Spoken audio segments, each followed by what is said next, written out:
পোহৰলৈ আহিছে জিএমচিএচৰ আন এক ভয়ংকৰ গাফিলতি। চিকিৎসকৰ গাফিলতিত এইবাৰ পৰিণাম ভুগিছে ৰোগীয়ে।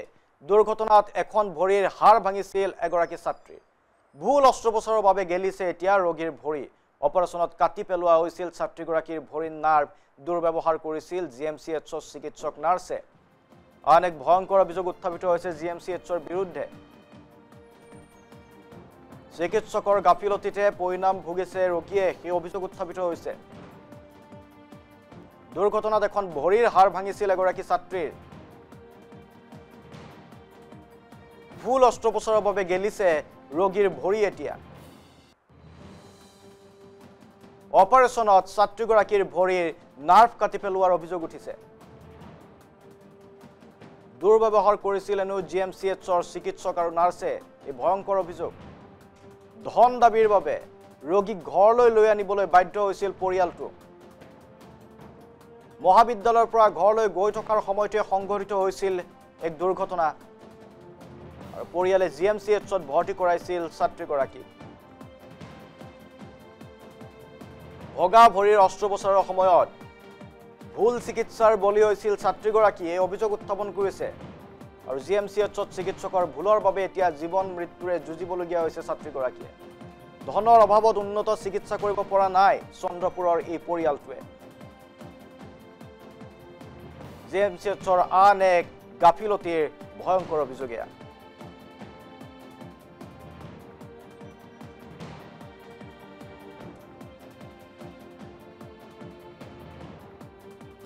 এনবি নিউজলৈ স্বাগতম জনাইছো আপোনাক। জানিব পাৰিছো আপোনাৰ ভণ্টিৰ লগতো এটা ঘটনা সংঘটিত হৈছে। কলেজ গৈ থকা অৱস্থাতে মানে মাৰুতি এখনে মাৰে। আমি 1 ঘণ্টাৰ ভিতৰতে তাইক জিএমচিএচত এডমিট কৰো। তো তাতে লগে লগে ট্ৰিটমেন্ট আৰম্ভ হয়। তাতে ডক্টৰে পৰীক্ষা নিৰীক্ষাৰ পিছত ক'লে যে ভৰিখন ভাঙিছে। বেলেগ একো মানে তাইৰ ইনজুৰি হোৱা নাছিল, বেলেগ একো ক্ষতবিক্ষত নাই, খালি কি ভৰিখন ভাঙিছিলে তাইৰ দেই। অপাৰেশ্যন কৰিম বুলি ক'লে, আমি দিছো। তো মানে কি সিহঁতে ডেট পিছুৱাই আছে, প্ৰত্যেক দিনা মানে ডেট পিছুৱাই দিয়ে। তো ডক্টৰৰ লগত কথা পাতিলো যে আপোনালোকে ডেটটো দি কিনে পিছুৱাই কিয় দিয়ে, অপাৰেশ্যনটো নকৰে। ডক্টৰে ক'লে যে তাইৰ হিমোগ্লোবিন কম আছে, হিমোগ্লোবিনৰ কাৰণে আমি তাইৰ অপাৰেশ্যনটো কৰিব পৰা নাই। তো ঠিক আছে, আমি মানে কি যেতিয়া গম পালো যে মানে কি পাটনাত হাৰ্ডিৰ কাৰণে ভাল, তো তেতিয়া আমি ডক্টৰৰ লগত কথা পাতিলো যে আমি তাইক বেলেগ চিকিৎসাৰ বাবে ভাল আমি পাটনাত নিব বিচাৰিছো। তো তেতিয়া মানে কি ডক্টৰে ক'লে যে ঠিক আছে ডিসচাৰ্জ লাগি দি দিম। তো যেতিয়া মানে কি আমি ডিসচাৰ্জৰ কাৰণে গ'লো সুপাৰটেন অফিচত, তেতিয়া সিহঁতে মানে কি ডিসচাৰ্জ নিদিয়ে। সিহঁতে ক'লে যে তোমালোকে তাইক নিলে কেনেকে নিবা, ফ্লাইটতটো নিব নোৱাৰা, তোমালোকে নিলে ট্ৰেইনত নিবা, ট্ৰেইনত নিলে ৰাস্তাত যদি কিবা এটা হয় কোন দায়ী হ'ব, আমি দায়ী হ'ম, আমি দিব নোৱাৰিম, আমি কি ট্ৰিটমেন্ট কৰা নাই। কোনে কৈছে কথাখিনি? সুপাৰটেন অফিচৰ পৰা কৈছে আমি কি ট্ৰিটমেন্ট কৰা নাই নেকি, আমি ট্ৰিটমেন্ট কৰি আছো, আমি পাৰিম, ভাল হৈ যাব ভৰি। আমাক সেনেকে আশ্বাস দিলে। তো দিয়া মাত্ৰে আমাক কৈছে যে অমুক তাৰিখে অপাৰেশ্যনটো হৈ যাব, চিন্তা কৰিব নালাগে, আৰু অপাৰেশ্যনৰ পিছত ভৰিখন ভাল হৈ যাব। তো ঠিক আছে, আমি মানে কি অপাৰেশ্যনটো কৰিব দিলো বা আমি ইয়াতে কৰালো। তো জুনৰ 11 তাৰিখে অপাৰেশ্যনটো হয়। অপাৰেশ্যনৰ পিছত ভৰিখন মানে কি ভৰিখনত চেঞ্জ নাই, ভৰিখন একদম চেঁচা পৰি গ'ল, ভৰিখন হিলাব নোৱাৰে। তো মানে কি যিমান দিন যাই আছে ভৰিখনত চেঞ্জ নাই। ডক্টৰে বাৰ আহি মানে পেশেন্টক আহি সোধে যে ভৰিখন লৰাব পাৰিছানে, ভৰিখনত চেঞ্জ আহিছেনে, কিন্তু ভৰিখনত চেঞ্জ নাই। তো তেতিয়া ডক্টৰক আমি সুধিলো যে অপাৰেশ্যন কৰাটো প্ৰত্যেকটা পেশেন্টৰে চেঞ্জ আহি গ'ল, আমাৰ কিয় চেঞ্জ অহা নাই। ডক্টৰে ক'লে যে ইমান ডাঙৰ অপাৰেশ্যন হৈছে, হয়তো মেডিচিনৰ ৰিয়েকচনটো কাটা নাই, সেইকাৰণে চেঞ্জ অহা নাই, তোমালোকে ৰখি চোৱা। তাৰপিছত মানে কি আমি এসপ্তাহ চালো, ভৰিখনৰ চেঞ্জ নাই। তো তেতিয়া আমি ডক্টৰক ক'লো যে ভৰিখনৰ এতিয়ালৈকে চেঞ্জ অহা নাই, ভৰিখনৰ কি হ'ল। তাৰপিছত ক'লে যে নাই, ভৰিখন ভাল হ'ব, অলপ টাইম লাগিব, যিটো ইমান ডাঙৰ অপাৰেশ্যন হৈছে অলপ টাইম লাগিব। এক কাম কৰো, আমি একবাৰ টেষ্টৰ কাৰণে লৈ যাওঁ। তো টেষ্ট কৰিলে, কৰি পেলাই কৈছে যে এক্সিডেন্টত তাই নাৰ্ভত কষ্ট পাইছে, নাৰ্ভত দুখ পোৱাৰ কাৰণে মানে ব্লাড জমা খাইছে, ব্লাড জমা খোৱাৰ কাৰণে ভৰিখনে ব্লাড চাপ্লাই নাপায়, ভৰিখন এনেকুৱা হৈছে।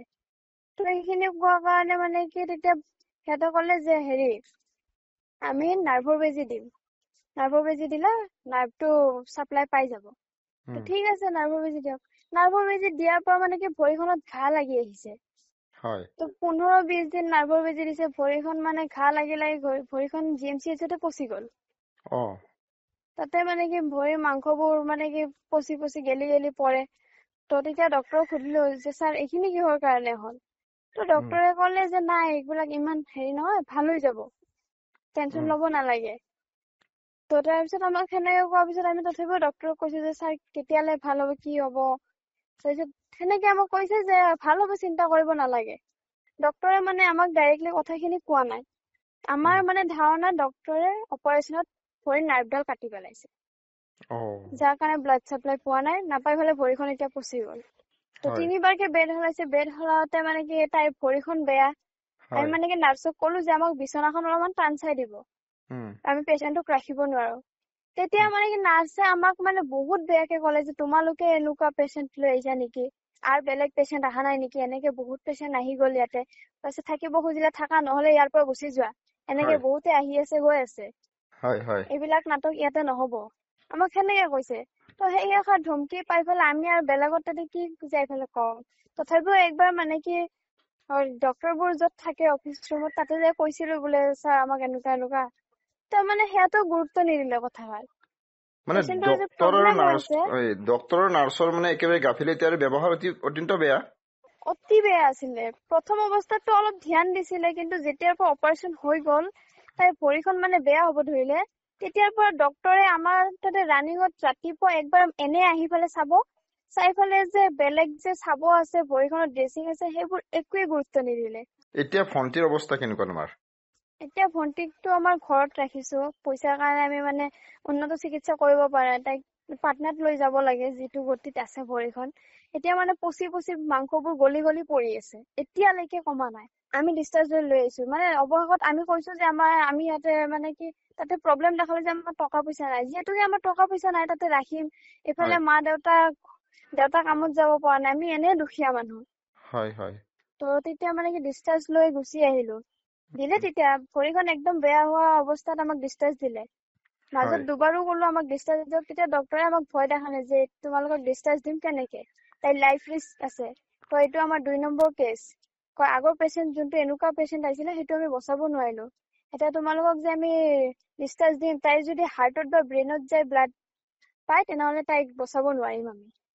তো মানে দ্বিতীয়বাৰ যেতিয়া আমি ডিসচাৰ্জ কৰিছিলো, আমাক এনেকে ভয় দেখালে। তো তেতিয়া মানে আমি তাইক ওলাই লৈ আহিলো। অহাৰ পিছত মানে এনে ডক্টৰক দেখালো, ৰিপৰ্টবোৰ। তো তাতে দেখুৱাৰ পিছত ডক্টৰে ক'লে যে অপাৰেশ্যনত নাৰ্ভডাল কাটা গৈছে, সেইকাৰণে ইমানখিনি হৈছে। তো তাৰপিছত আমি মানে কি বেলেগ একশ্যন কেনেকে ল'ম, আমাৰ হাতত না সামৰ্থ্য আছে।